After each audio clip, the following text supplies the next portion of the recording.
Chapter 7. Champaign Baths.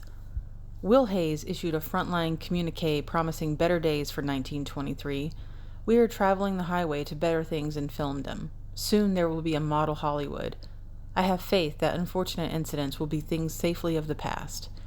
These pious pronouncements did not tone down the exhibitors' blurbs. Such films as Woman to Woman, Men, and The Bedroom Window promised a peek at beautiful jazz babies, champagne baths, midnight revels, petting parties in the purple dawn, as well as neckers, white kisses, red kisses, pleasure-mad daughters, sensation-craving mothers, the truth, bold, naked, sensational. 40 million Americans paid tribute every week at the box office, urged by ads that all the adventure, all the romance, all the excitement you lack in your daily life are in pictures.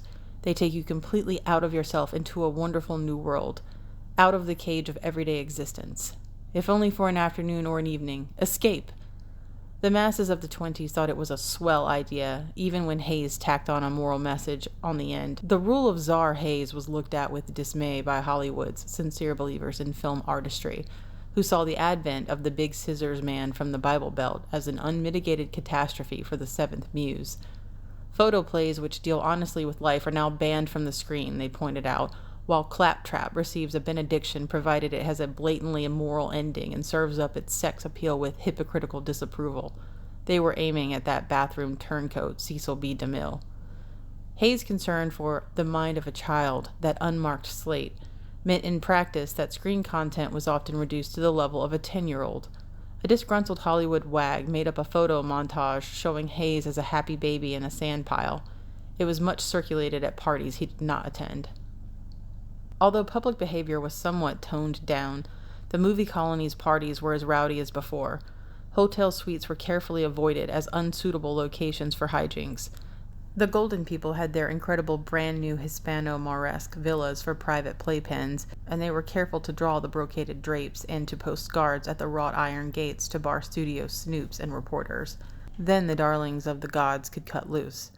Rumors of riotous Hollywood high life behind Hayes' back seeped out to the press through bribed butlers and upstairs maids, and the New York Journal commented, "When people spring from poverty to affluence within a few weeks, their mental equipment is not always equal to the strain. They have money, an unaccustomed toy, and they spend it in bizarre ways. They may indulge in wild parties, or they may indulge in other forms of relaxation and excitement. Many of them spend all they make. Since Prohibition came in, many of them who had no liquor stocks turned to other stimulants. The dealers in illicit drugs find a growing market in Hollywood." While the Journal was correct in its comments on the drug traffic, it was wrong in assuming the film folk had any difficulty finding intoxicating beverages. Each star had his or her own lager, and rum running to the Hollywood haciendas was a lucrative business. The movie colony slaked its thirst with a vengeance during Prohibition, but much of the illicit alcohol was of questionable quality. Art Accord, the horse opera star, was driven to suicide by bad booze insanity. Western star Leo Maloney was killed by it.